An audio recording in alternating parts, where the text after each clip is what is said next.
खास दास की आस बस, श्वास श्वास परवास। पार्श्व करूँ मत दास को, उदासता का दास। ना तो सुर सुख चाहता, शिव सुख की ना चाह। तव तति सरवर में सदा, होवे मम अवगा। बोलिए बुडेरा में विराजित चिंतामणि पारसनाथ भगवान की, संत शिरोमणि आचार्य गुरुवर विद्यासागर जी महामुनिराज की, परम पूज्य मुनि श्री 108 दुर्लभ सागर जी महाराज की। अभी तो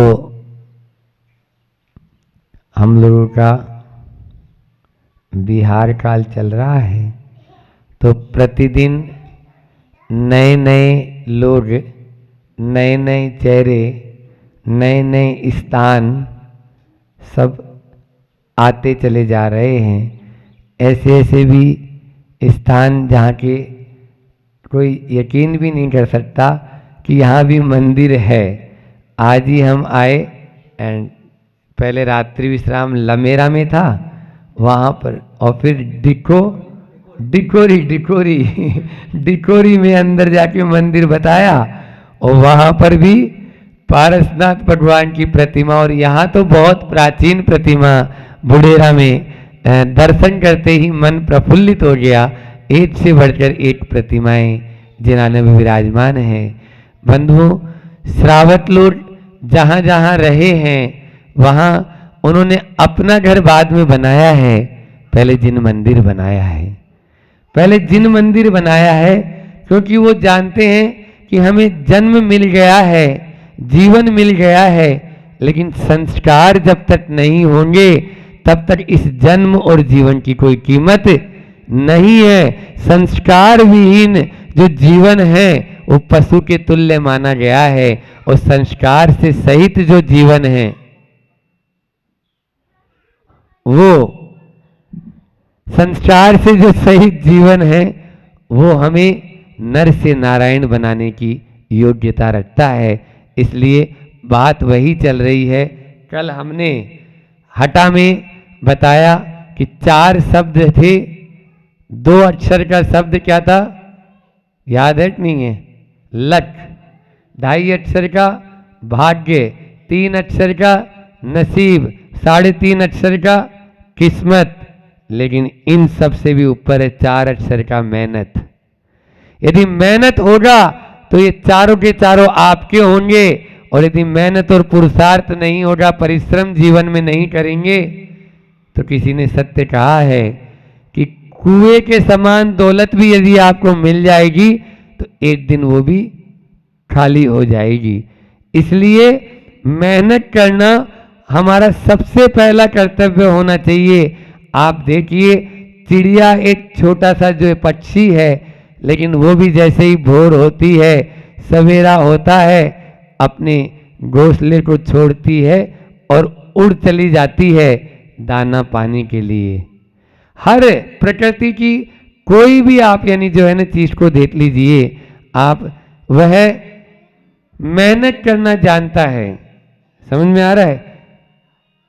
एक दिन यदि रविवार मना ले तो आप लोगों की स्थिति क्या होगी पता चल जाएगा। एक दिन सूरज नहीं आए मान लीजिए तो क्या होगा, पूरी प्रकृति ही चरमरा जाएगी। जब बारिश के मौसम में 2-2, 3-3 दिन तक नहीं आती धूप, तब मालूम चल जाता है अरे अब क्या करें, कुछ भी नहीं हो रहा, जीवन ही अस्त व्यस्त हो गया। वो तो छोड़ो, भोजन भी करने की इच्छा नहीं होती है, क्योंकि सूरज के माध्यम से ही हमारे शरीर की जठराग्नि काम करती है। जैसे जैसे सूरज उठता है हमारी जठराग्नि का जो कमल है वो भी खुलता चला जाता है। इसीलिए मुनि महाराज जी 10, साढ़े 9, 10 बजे आहार ले लेते हैं, और अब जैसे जैसे ढल रहा है वैसे वैसे जठराग्नि भी हमारी मंद पड़ती चली जाती है। आचार्यों ने कहा है आयुर्वेद में भी आया कि सुबह का भोजन ठोस हो और शाम का भोजन लाइट। शाम का भोजन ज्यादा ले लोगे ना तो पचेगा नहीं, बचेगा और बाद में मचेगा। समझ में आ रहा है? इसलिए सुबह आप जो भी खा लोगे, क्योंकि सूरज आपका साथ दे रहा है। तो मैं बोल रहा था कि मेहनत और परिश्रम करने वाला लक भी उसका साथ देगा, भाग्य भी साथ देगा और किस्मत भी उसकी साथ देगी और नसीब भी उसका साथ देगा। यदि मेहनत करने वाला नहीं है तो ये कोई साथ नहीं देगा। अरे जो स्वयं मेहनत नहीं कर रहा, जिसको अपने ऊपर विश्वास नहीं, उसका भगवान क्या कर लेगा? इसलिए पहले आत्मविश्वास होना जरूरी है। आत्मविश्वास होगा, सेल्फ कॉन्फिडेंस होगा तो भगवान भी आपकी मदद करने के लिए तैयार रहेगा, अन्यथा भगवान भी नहीं। इसीलिए कल मैंने कहा था कि दया का दूध पीने की अपेक्षा से परिश्रम का पानी बहुत अच्छा है। दया का दूध पीने की अपेक्षा से परिश्रम का पानी पीना अच्छा है। और दूसरी बात बोली थी कि बिना मेहनत के मालपुआ खाने की अपेक्षा से मेहनत की रोटी खाना अच्छा है। बिना मेहनत के मालपुआ खाने की अपेक्षा से मेहनत की रोटी खाना अच्छा है।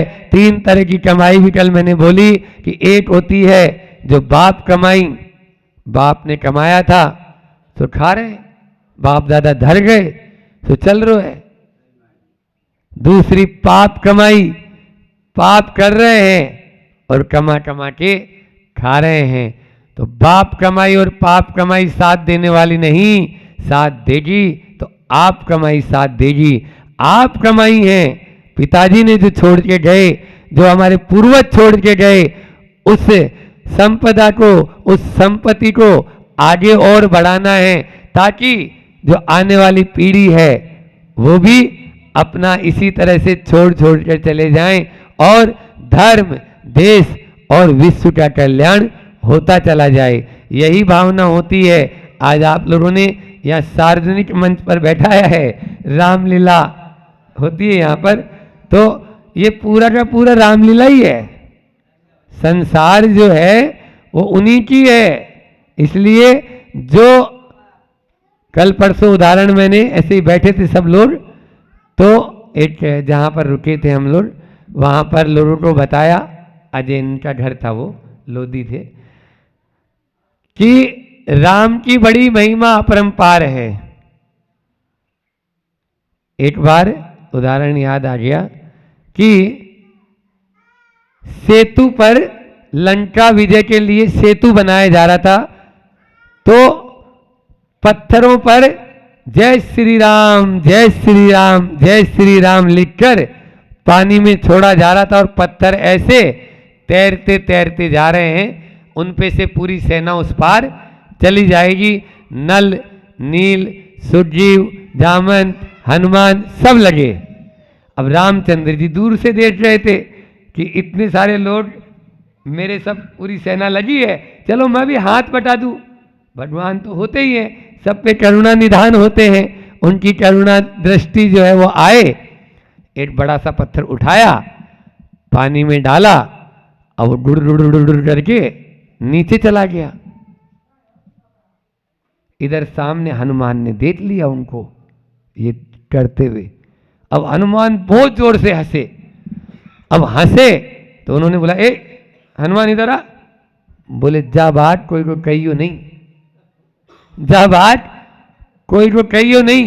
बोले, नहीं भगवान, ऐसा नहीं हो सकता है प्रभु, आपकी सारी बात मान लूंगा, लेकिन ये बात मैं नहीं मानूंगा, मैं तो एक एक को पकड़ पकड़ के बताऊंगा। देख मत बता, हमारी सब लोग क्या हंसेंगे मेरे ऊपर। नहीं, हम तो सबको बताएंगे। अच्छा ये बता क्या बताएगा। अब जो बात हनुमान ने कही वो सबको ध्यान देने योग्य है कि ये बात बताएंगे कि जिस पत्थर पर प्रभु का नाम लिखा है वो कभी पानी में डूब नहीं सकता, और जो भगवान के हाथ से जो पत्थर छूट जाता है वो कभी पानी में तैर नहीं सकता। वो डूब ही जाता है। इसलिए भगवान के हाथ से यदि छूट गया तो वो कभी भी तैर नहीं पाएगा। और उन पत्थरों पे जय श्री राम लिखा हुआ था, इसलिए सब तैर रहे थे। तो भगवान के नाम से तो बहुत कुछ हो रहा है। एक बात अलग करके बताई थी। बात चल रही है कि मेहनत, भगवान ने यही बताया।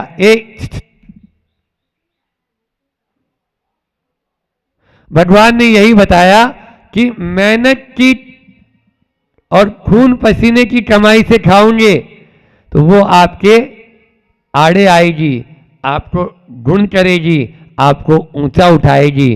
ध्यान रखना, महत्वपूर्ण ये नहीं कि हमारा किस परिवार में जन्म हुआ है।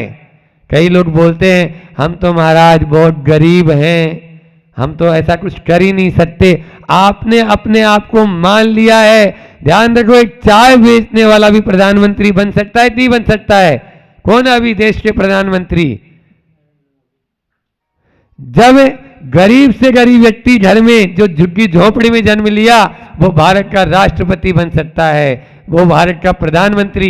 एपीजे अब्दुल कलाम, बोलो रोड की लाइट, अरे आपके यहां तो लाइट है, वो रोड लाइट में पढ़कर बड़े हुए। घनश्याम दास बिड़ला, एक नहीं अनेक, चौथी क्लास पास, चौथी क्लास नहीं मतलब पढ़ना ही नहीं जानती थी और वो स्वर साम्राज्य बन गई। लता मंगेशकर, बोलो लता मंगेशकर जो कभी विद्यालय में गई नहीं और आज स्वर सम्राटी कहला रही है, वो साम्राज्य कहला रही है। तो ये सब क्या है? लाल बहादुर शास्त्री, ये सब वही है, एक नहीं। देश के ये समझ लीजिए जो उच्च पदों पर आसीन हुए हैं, जो महान आत्माएं हुई है, उन्होंने सामान्य श्रेणी या सामान्य श्रेणी से नीचे की ओर जन्म लिया। क्योंकि किसी ने सत्य कहा है कि जाके पाँव न फटे बिवाई, वे क्या जाने पीर पराई। दूसरे का दुख दर्द वही समझ सकता है जो पहले स्वयं नीचे से उठ के आया होगा। इसलिए अपने आप को छोटा मत समझो। हम अपने आप को पहले से ही अपने मानसिकता ऐसी बना ली है कि नहीं महाराज हम तो बस इतने ही सही हैं, इतना ही कर सकते हैं, इससे ज़्यादा नहीं कर सकते। वो व्यक्ति कभी भी ऊपर नहीं उठ सकता है। इसलिए संभावनाएं बहुत होती है, संभावनाएं हर व्यक्ति में छिपी हुई है। एक बार ऐसा हुआ कि बहुत सारे बच्चे थे और उनके मन में हताशा छा गई कि हम कुछ कर नहीं सकते। अब जो गुरु होते हैं गुरुकुल में, वो तो तरह तरह के उदाहरणों के माध्यम से समझाने की योग्यता रखते हैं। उन्होंने एक बालक को कहा, जा बेटा वो तबेला ले, क्या बोलते हो आप लोग इधर, भगोना जैसा होता है ना बड़ा सा, बोले जाओ वो देख वो भगोना दिख रहा है, शादी ब्याह में जो बड़े बड़े होते हैं, लाके रखवा लिया, इसको रख दो। अब 5-6 लड़कों को बोला बच्चों को, जाओ इसमें पत्थर डाल दो बड़े बड़े और भर दो इसको। अच्छे बड़े बड़े 8-10 पत्थर उसमें डाल दिए। अब भगोना पूरा भर गया। बच्चों से पूछा क्यों ये पूरा भर गया? बोले हाउ। बोले नहीं, अभी तुम जाओ वो सामने देखो वो गिट्टी पड़ी है ना, वो गिट्टी लेके आओ और इसमें डालो। अब वो बड़े बड़े पत्थर थे, उनमें बीच बीच में तो आराम से बिल्ली घुस जाए, इतने बड़े बड़े गैप थे। तो उसमें गिट्टी डाली, हिलाया, गिट्टी उसके अंदर आ गई। अब भर गया? हाँ अब तो भर गया गुरुजी। नहीं, जाओ वो रेत सामने देखो, वो रेता पड़ी है, 2 तगारी रेता लेके आ जाओ।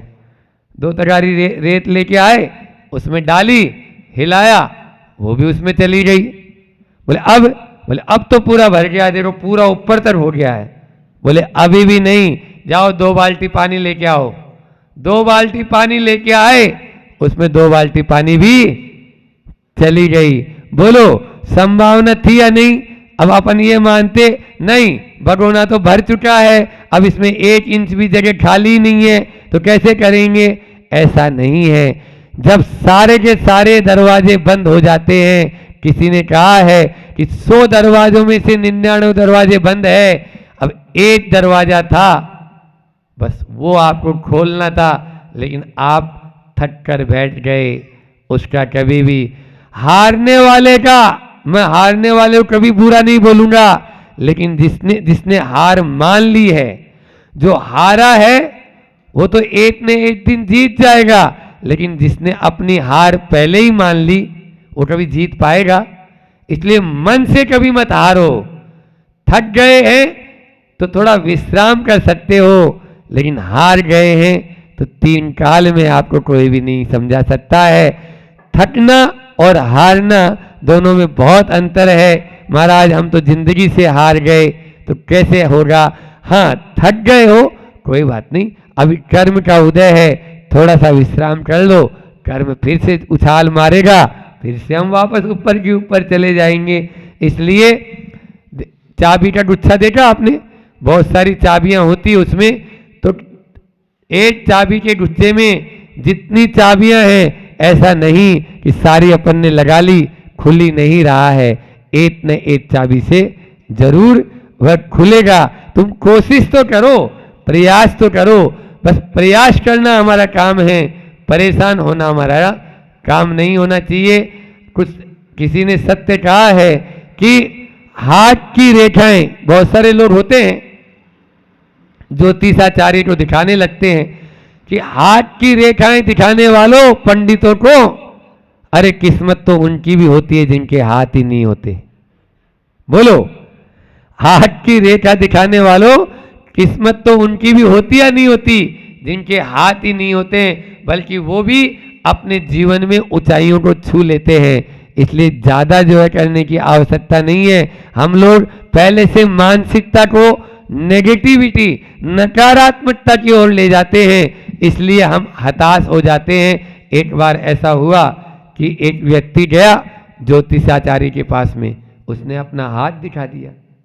अब हाथ दिखाया तो उसने बोला, भैया तुम्हारे तो 7.5 लगी है, हालांकि ये होता कुछ नहीं है 7.5 वाती, लेकिन बस 7.5 तुम्हारी जोर मार रही है। अरे पुरुषार्थ करेंगे तो मैं बोल रहा हूं 7.5 साल की जरूरत ही नहीं है। 6 महीने के अंदर यदि आप अपनी कार्यशैली को बदल दो, आप अपने स्वभाव को बदल दो, आप अपने पुण्य जो पाप कर्म है उसको पुण्य में बदलने की कैपेसिटी रखते हो, यदि पुरुषार्थशील बन जाओगे तो निश्चित रूप से आपको 6 महीने में ही परिणाम देखने को मिल जाएंगे। 7 साल तो आपके यूं ही रह जाएंगे। तो 7.5 ही थी। अब वो भैया क्या करना पड़ेगा? बस कुछ नहीं, एक विधान करना है और वो हम कर देंगे, तुम्हें कुछ नहीं करना है। अच्छा तो ठीक है, आप विधान कर देना। वो जाने लगा। वे खाली का हाथ कहाँ जा रहा है? तुम सुबह सुबह आया है मॉर्निंग टाइम, आज कुछ तो दे के जा। बोले मेरे पास कुछ नहीं। बोले नहीं, 101 रुपये दे दे भैया, तुम ज़्यादा मत दे, 1100 होते हैं वैसे तो बोले मेरा पास तो है ही नहीं। बोले अच्छा नहीं है तो 51 दे दे। बोले 51 भी नहीं है। तो बोले अच्छा 21 रुपये तो दे दे भैया, सुबह सुबह आया है। बोले 21 भी नहीं है। बोले अच्छा एक काम कर 11 रुपये दे दे। बोले भैया 11 भी नहीं है मेरे पास। बोले 1.25 रुपया तो है, अब मना मत करना। बोले 1.25 रुपया भी नहीं है। बोले जा, शनि तेरा क्या बिगाड़ लेगा जब तुम्हारे पास कुछ है ही नहीं। तो ये स्थिति होती है।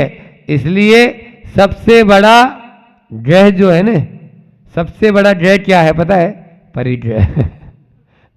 5 पापों में 5वें पाप में ग्रह लगा हुआ है ना, हिंसा, झूठ, चोरी, कुशील और परिग्रह। तो परिग्रह में क्या लगा हुआ है? ग्रह। तो सबसे बड़ा ग्रह कौन सा? परिग्रह। लेकिन आप लोग उसी के पीछे भाग रहे हो, उसी के पीछे भाग रहा है। हर व्यक्ति केवल दिन रात एक ही काम, परिग्रह चाहिए। बस परिग्रह कैसे ही बढ़े महाराज। बस बुढ़ेरा में रहते हैं अभी, तो आप तो आशीर्वाद दो, टीकमगढ़ में बहुत अच्छो चौको मकान, बढ़िया बड़ो सो फ्लैट मिल जाए बढ़िया सो बस। और फिर टीकमगढ़ वालों बोल रहे हैं महाराज अच्छे से आशीर्वाद दो, इंदौर में मिल जाए। अब का टीकमगढ़ में पड़े रहे थे, इंदौर वालों बोल रहे महाराज आशीर्वाद दो, बम्बई में मिल जाए। और बम्बई वालों बोल रहे महाराज आशीर्वाद दो, अमेरिका में जाके अच्छो बढ़िया फ्लैट ले ले और उते ही रहे। और अमेरिका वालों क्या बोल रहे हैं?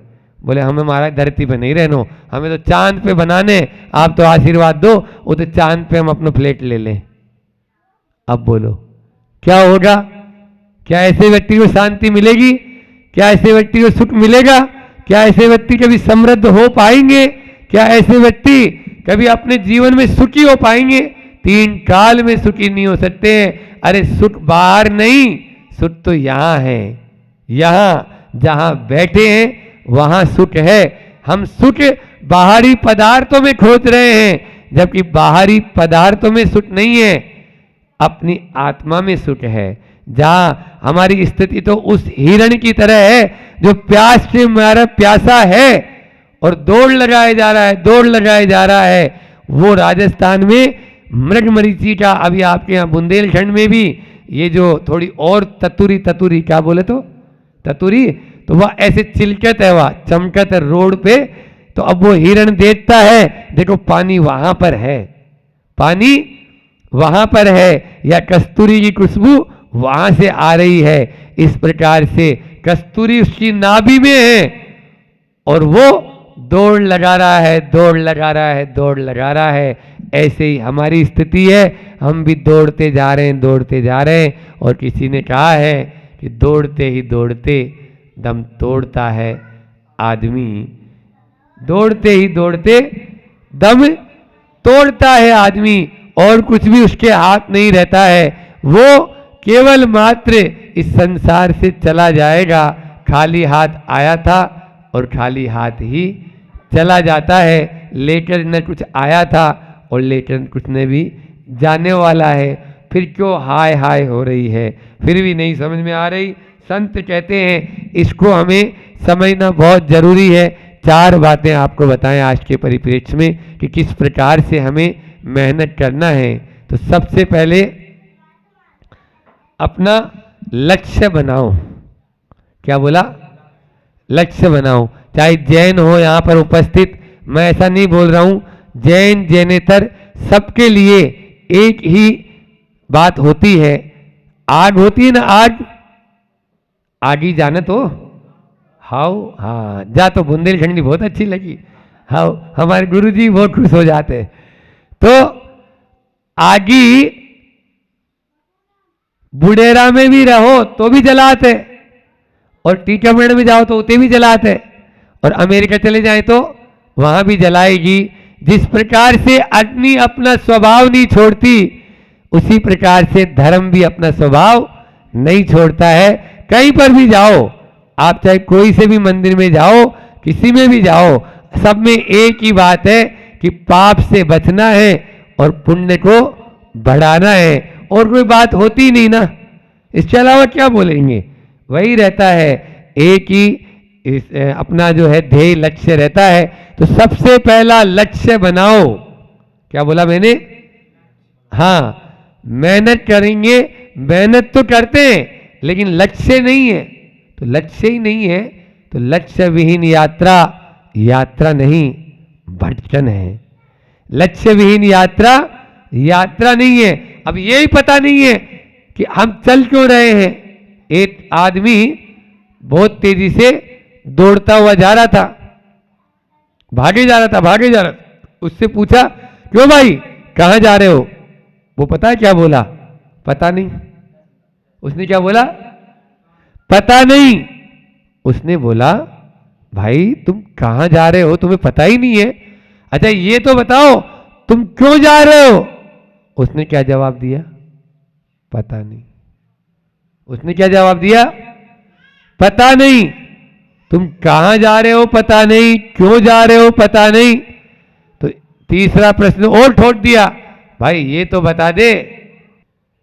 ये स्थिति है हमारे यहाँ। प्रतिदिन हम सुबह उठते ही गाथा बोलते हैं, को हम की गुणा करते किम प्राप्य, किम प्राप्य किम निमित्त कहे। कहां से आया कहां है जाना, ढूंढ ले ठिकाना रे बंदे, ढूंढ ले ठिकाना। ये लक्ष्य होना जरूरी है ना। ठिकाना ही पता नहीं, हमें अपना यही नहीं मालूम कि बुडेरा हम जाएंगे सवेरे, आज यहाँ पहुंचना है, तो हम कहीं पे भी कोई भी गली में घुस जाएं, कोई भी खेत में घुस जाएं, तो कहाँ पहुंचेगा वो? बोलो कहाँ कहाँ पहुंचेगा? पहुंच पाते यहाँ पे? अभी भी घूमते ही रहते और घूम रहे हैं। आज के बहुतेरे लोगों की स्थिति यही है, उसको कहाँ जाना है पता नहीं, क्यों जाना है पता नहीं, और वो है कौन ये भी उसको पता नहीं। तो एक बार एक व्यक्ति ने पूछा, बोले क्यों भाई तुम हो कौन या तुम क्यों जी रहे हो? उससे पूछा तुम क्यों जी रहे हो? उसका जवाब था इसलिए कि मरे नहीं। ये स्थिति है, आदमी जी क्यों रहा है? इसलिए कि मरे नहीं। बोलो अपने दिल से पूछो कि हम क्यों जी रहे हैं?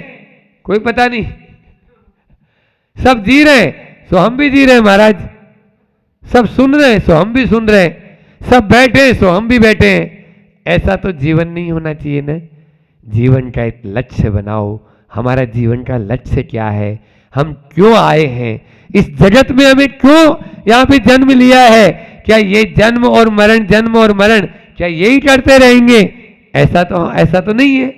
जब आए थे उस समय आंखों में पानी था, हम रोए थे। क्यों रोए थे?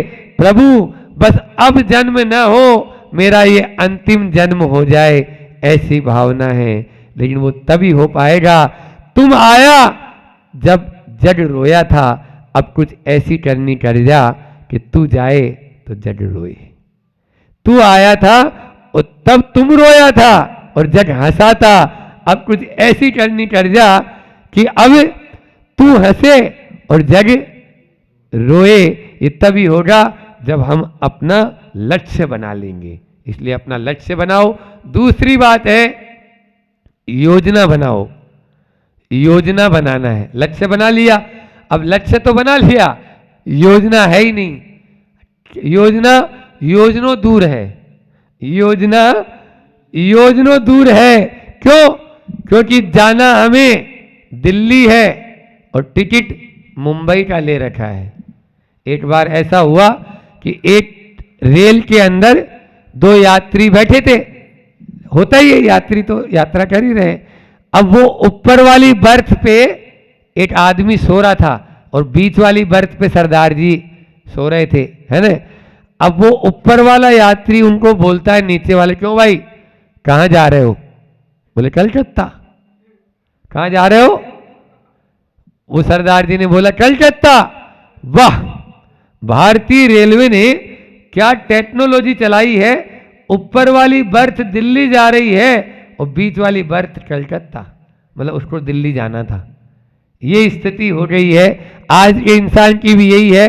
वो टिकट कहीं और का लेता है, बात कुछ और करता है और काम कुछ और करता है। मुंह में तो राम और बगल में छुरी का काम करता है। ऐसे व्यक्ति का कभी कल्याण होगा? बोलो, मुंह में राम बगल में छुरी, छोड़ इसे ये रीत है बुरी। मुंह में राम बगल में छुरी, छोड़ इसे ये रीत है बुरी। मायाचारी धोखा है और धक्का मारो मोटा है। मायाचारी धोखा है और धक्का मारो मोटा है। रामलीला के इस मंच से मैं सबको यही कहना चाहता हूं कि अपने मन में जो लक्ष्य बनाया है उस लक्ष्य के अनुरूप योजना बनाओगे तब तो आप मंजिल पर पहुंच पाओगे। अन्यथा योजना ही आपने लक्ष्य ही रह जाएगा। योजना नहीं बनाएंगे तो कुछ भी नहीं हो सकता है। और उसके बाद में है तीसरी बात है लग जाओ। तीसरी बात क्या है? लग जाओ, मतलब कर्तव्य करो, काम करो। यहां पर अपन ने लक्ष्य बनाया, योजना बनाई, अब योजना धरी है। वो क्या हुआ, एक बार ऐसा हुआ कि एक अच्छे बड़े वैद्य राज, हमारे यहाँ डॉक्टर नहीं चलते, ये डॉक्टर तो अब आ गए, विदेशी ये है। हमारे यहाँ पहले वैद्य जी होते थे और वैद्य जी भारतीय संस्कृति है। आयुर्वेदी इलाज हमारा भारतीय संस्कृति है। ये एलोपैथी वाले आ गए जब से, सो लोगों के पास पैसों ज्यादा होने लगो, सो आधो तो पैसों दवाई में जाते, दवाइयों में जा रहे हैं। तो ये सब नहीं। तो अब क्या हुआ, वो अच्छे से अच्छे वैद्य को दिखा के आया। अब उसमें दिखा के आया और वो जो पर्चा बना के दिया ना, वो पूरे गांव में डिंडोरा पीट रहा है, देखो जा बता दिया, हमने इस वैद्य जी को दिखा के आए और जहाँ दवाई लिखी है उन्होंने, अब वो खा नहीं रहा तो ठीक हो जाएगा। वैद्य जी को दिखाने से और पर्चा बताने से कभी ठीक नहीं हो सकते हो। जो उसमें दवाई लिखी है वो गला के अंदर नीचे उतारो औषधि, तब जाके ठीक हो। इसलिए लग जाओ।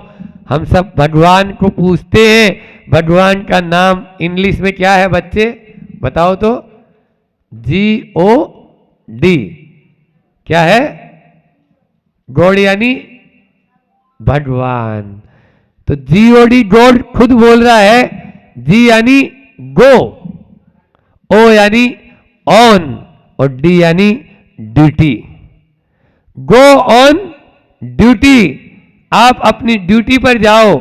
सुबह से उठकर शाम को, जो हम सबसे पहले बोले थे, जिस प्रकार से पशु पक्षी भी अपने लिए स्वयं मेहनत करके अपना पेट भरते हैं, किसी के आगे दया का काम नहीं, भीख का काम नहीं, किसी दूसरे से चोरी चपाटी नहीं, अपना जितना मिल गया उतना। और देखो उनका क्या खास बात है, भले ही तालाब है और तालाब में खूब पानी भरो है, उस चिड़िया को कोई मतलब नहीं, चोंच में 4 बूंद पानी आनी है तो उतने से मतलब है, उतने से मतलब है हमें। तुम्हारे तालाब में कितनों पानी भरो है हमें कोई मतलब नहीं इससे। ऐसे ही अपने जीवन भी हमें भी कर लेंगे तो निश्चित रूप से धन्य हो जाएंगे। तो पहला बताया लक्ष्य बनाओ, दूसरा योजना बनाओ और तीसरा लग जाओ। और चौथा और अंतिम बात है, हार कर बैठना नहीं। कभी भी अपन ने काम योजना भी अच्छी बनाई, अपन कर्तव्य भी कर रहे हैं, लेकिन फिर भी परिणाम अनुकूल नहीं आ रहे हैं, तो हार कर बैठना तो आप लोगों के लिए शोभा नहीं। असफलता एक चुनौती है, इसे स्वीकार करो और क्या कमी रह गई देखो और सुधार करो। अमिताभ बच्चन के पिताजी हरिवंश राय बच्चन की ये पंक्तियां हैं कि मेहनत करने वाले, कोशिश करने वालों की कभी हार नहीं होती, है न। तो बहुत अच्छी लगती है मुझे ये कविता कि असफलता एक चुनौती है, इसे स्वीकार करो और क्या कमी रह गई देखो और सुधार करो। कुछ किए बिना ही जय जयकार नहीं होती और कोशिश करने वालों की कभी हार नहीं होती। इसलिए मेहनत करते चले जाओ, चरे वेती मेहनत करते चले जाएंगे तो निश्चित रूप से हम बहुत उन्नति को प्राप्त हो जाएंगे।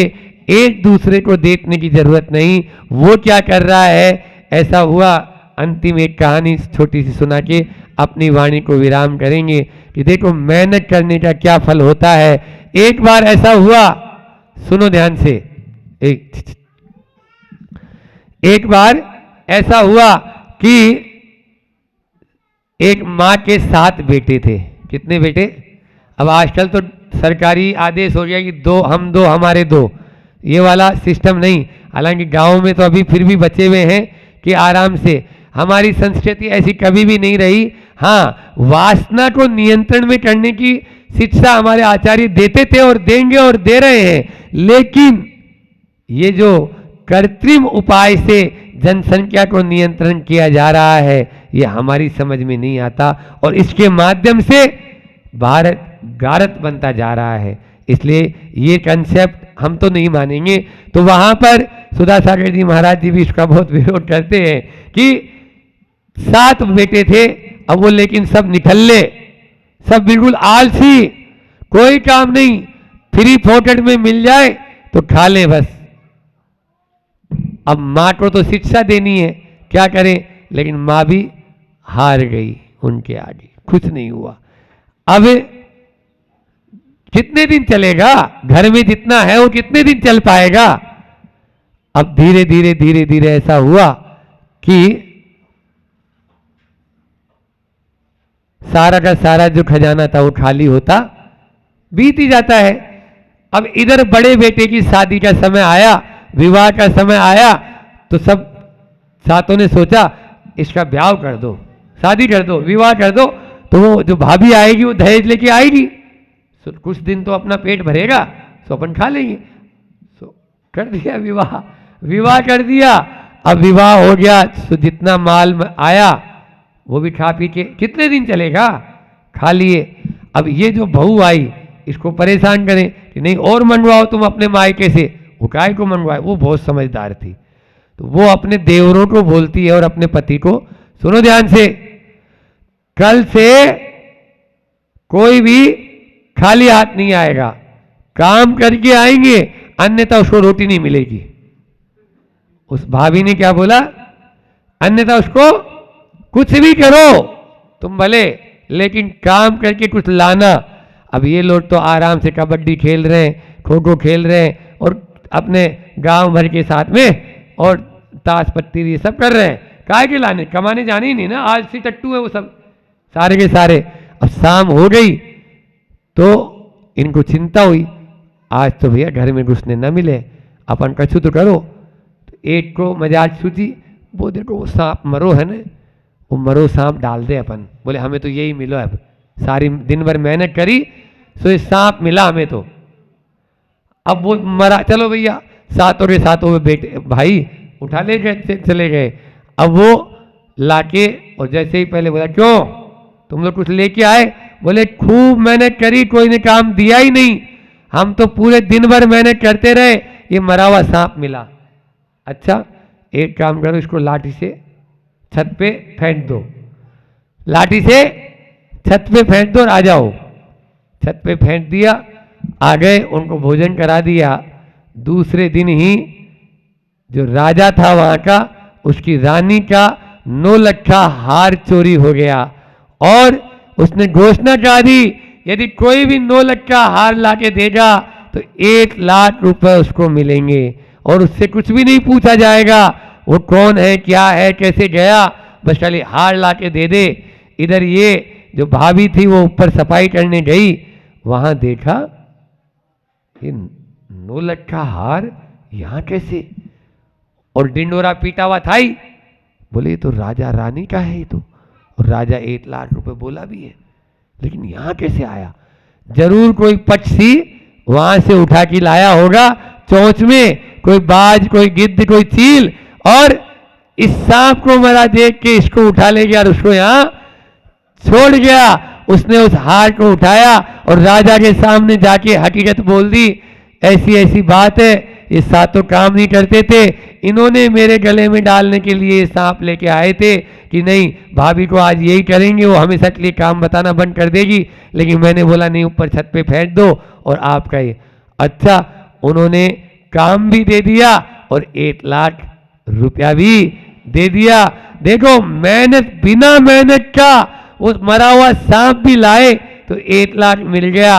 तो हम सब मेहनत करेंगे तो क्या क्या नहीं कर सकते हैं, बहुत कुछ कर सकते हैं। इसलिए मेहनत करेंगे तो निश्चित रूप से हम बहुत तरक्की कर सकते हैं। अपने आप को कम नहीं आंको, खूब मेहनत करें, खूब समृद्धि करें और अपन उस चीज को प्राप्त कर लें जो अपन चाहते हैं। ऐसी परम पुनीत भावना के साथ में मैं अपनी वाणी को विराम देता हूँ। बोले अहिंसा परमो धर्म की, आचार्य गुरु और विद्यासागर जी महामुनि राज की।